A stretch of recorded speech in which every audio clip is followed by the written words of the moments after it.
तो question number जो आपको फिफ्थ है, पेपर पॉइंट ऑफ व्यू से इंपॉर्टेंट है और उसमें एक फॉर्मूला भी मुझे आपको बताना है जो कि मैंने आपको फॉर्मूले वाले वीडियोस में नहीं बताया था। ठीक है, जो फॉर्मूला क्या आपका लेंथ ऑफ आर्क फाइंड करने का। ठीक है, तो सबसे पहले क्वेश्चन में गिवन क्या है ये समझने की कोशिश करो। In a circle of radius 21 centimetre, आपके पास एक सर्कल है 21 सेंटीमीटर का, and arc subtend an angle, एक आर्क जो है वो कितने का एंगल फॉर्म कर रहा है 60 डिग्री का। कहां पे? तो सेंटर पे। हमें फाइंड क्या करना है? Length of the arc. देखो लेंथ ऑफ द आर्क पहले फिगर के हिसाब से आप समझने की कोशिश करो। एक सर्कल है, इस सर्कल में ये जो आर्क है ना, ये आपका ये आर्क कितने डिग्री का एंगल फॉर्म कर रहा है? 60 डिग्री का। तो 60 डिग्री का एंगल कहां फॉर्म करेगा? यहां पे। ये आपका 60 डिग्री का एंगल है। ठीक है, लेंथ ऑफ द आर्क की अगर बात करें तो हमें ये फाइंड करना है। ठीक है, ये फाइंड करने के लिए जो मैं आपको फॉर्मूला भी बताने वाला हूं, ध्यान से समझना, ये मैंने आपको वीडियो में नहीं बताया होगा। ठीक है, चलो फर्स्ट पार्ट में तो हमें length of the arc find करना है। सेकंड में क्या फाइंड करना है? Area of the sector form by the arc. देखो एरिया ऑफ द सेक्टर मतलब इस पूरे सेक्टर का एरिया फाइंड करना है जो इस आर्क की हेल्प से फॉर्म हुआ। एरिया ऑफ सेक्टर बोला, सेगमेंट नहीं बोला, मींस हमें पूरा एरिया फाइंड करना पड़ेगा सेकंड पार्ट में। थर्ड में बोला है area of the corresponding segment. Segment जो फाइंड करने की बात करेगा तो हम यहाँ पे लाइन ड्रॉ करेंगे और उसके नीचे वाले एरिया को फाइंड करेंगे। तो सबसे पहले हम फाइंड करते हैं लेंथ ऑफ द आर्क। देखो लेंथ ऑफ आर्क, इसका फॉर्मूला है हमारा थीटा अपॉन में 360 डिग्री इनटू में जो लेंथ बाहर का फाइंड कर रहे हैं तो इसका रिलेशन किसके साथ होगा? सर्कमफ्रेंस के साथ होगा। और सर्कमफ्रेंस का फॉर्मूला क्या होता है? 2 पाई आर। तो थीटा अपॉन में 360 इनटू में 2 पाई आर। नाउ थीटा की वैल्यू 360 डिग्री अपॉन में 360 डिग्री इनटू में पाई। हमें क्या लेना है इसमें? क्या बुक में कंसीडर किया है? नहीं तो 22/7 यूज करेंगे। 22/7 इनटू में रेडियस हमारे पास कितना गिवन है? 21। नाउ 6 हो गया, 6 6 इज 36, 1/6 क्योंकि 0 से 0 आपका कैंसिल हो गया, इनटू में 21/7 इनटू में 21। तो 21/6 और 7 हो गया 7, 7 3 जा 21। तो इनटू में यहाँ क्या आ जाएगा? 3 आ जाएगा। तो 3 हो गया 3, 3 2 जा 6, तो ये आ गया 21/2 सेंटीमीटर। ठीक है, तो चेक करो क्या आंसर फ्रैक्शन में दिया गया है या डेसिमल में चेंज किया गया है इसे, या मिक्स फ्रैक्शन में।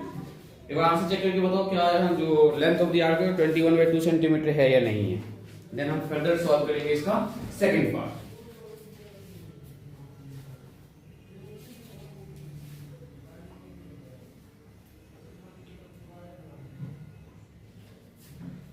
थ्री 3 2 6 उन्होंने, हाँ यहाँ पे जो है देखो ध्यान से 22/7 था ना, यहाँ 21 लिख दिया, यहाँ 22 कर दो। ठीक है, ये आपका आ जाएगा 22/3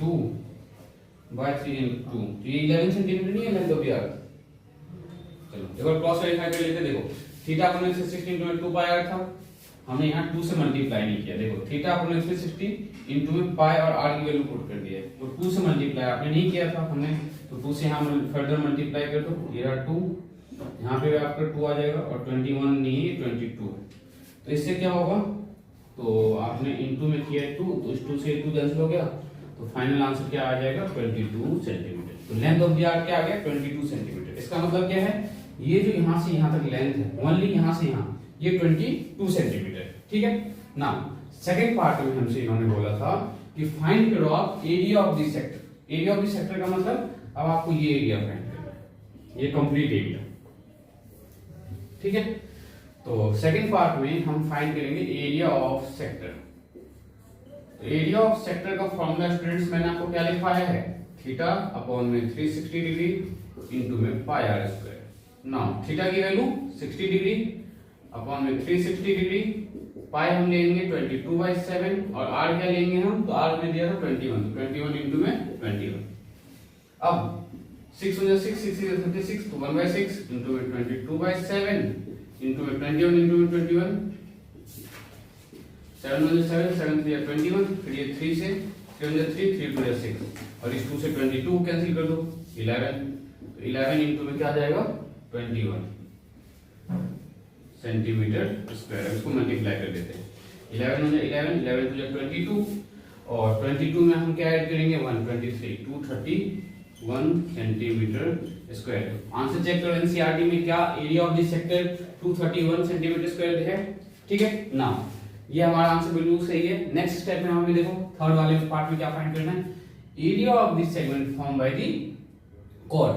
तो एरिया ऑफ दिस सेगमेंट की इसी फिगर में अगर हम बात करें ना, तो ये लेंथ ध्यान से देखो, ये जो है आपका दोनों रेडियस को जब आप ज्वाइन कर देते हो एंड पॉइंट को, तो ये वाला एरिया आ जाता है। ये ध्यान से समझना स्टूडेंट, ये वाला एरिया हमें फाइंड करना है, ठीक है।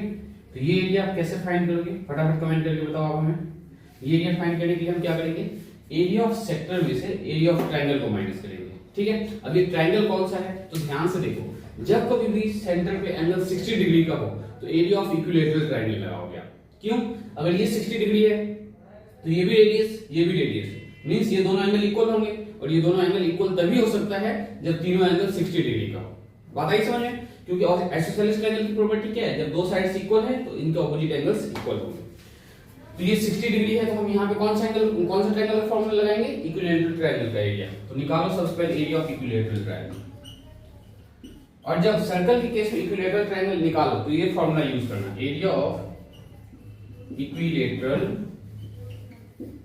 ट्रायंगल, जो कि स्टूडेंट्स हमारा क्या होगा, √3/4 इनटू में जो इक्विलैटरल ट्रायंगल का फॉर्मूला होता है साइड का स्क्वायर होता है, और यहाँ पे साइड हमारा क्या है, रेडियस।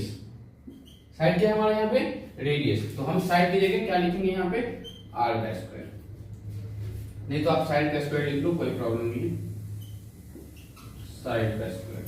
तो √3/4 इनटू में साइड क्या गिवन हमें इक्विलैटरल ट्रायंगल का, 21 सेंटीमीटर, तो इनटू में 21 इनटू में 21 सेंटीमीटर स्क्वायर। इसको अगर हम सॉल्व करें तो ये आ जाएगा आपका 441√3/4 सेंटीमीटर स्क्वायर। ये आ गया आपका एरिया ऑफ ट्रायंगल, ठीक है। लेकिन हमें जो फाइंड करना है वो क्या करना है, area of minor segment. Corresponding segment का मतलब वही हुआ, ठीक है। तो area of corresponding, third part यहाँ पे सॉल्व कर रहा हूं मैं आपका, मैंने area of equilateral triangle find कर लिया। Area of corresponding segment equals to, क्या करने वाले हम, area of sector minus area of कौन सा ट्रायंगल, तो इक्विलैटरल ट्रायंगल, इक्विलैटरल ट्रायंगल, ठीक है। तो एरिया ऑफ सेक्टर हमारा क्या आएगा, 231 minus area of equilateral triangle क्या आया, 441√3/4। आप आंसर जो है इस फॉर्म में यहां तक छोड़ सकते हो, कोई प्रॉब्लम नहीं है। बस एनसीईआरटी में आप चेक कर लेना कि अगर √3 की वैल्यू पुट करना है या नहीं करना है। नहीं पुट करना है तो आपका फाइनल आंसर यहीं तक रहेगा, इससे आगे आपको सॉल्व करने की जरूरत नहीं है, फुल मार्क्स मिलेंगे, कोई प्रॉब्लम वाली बात नहीं इसमें।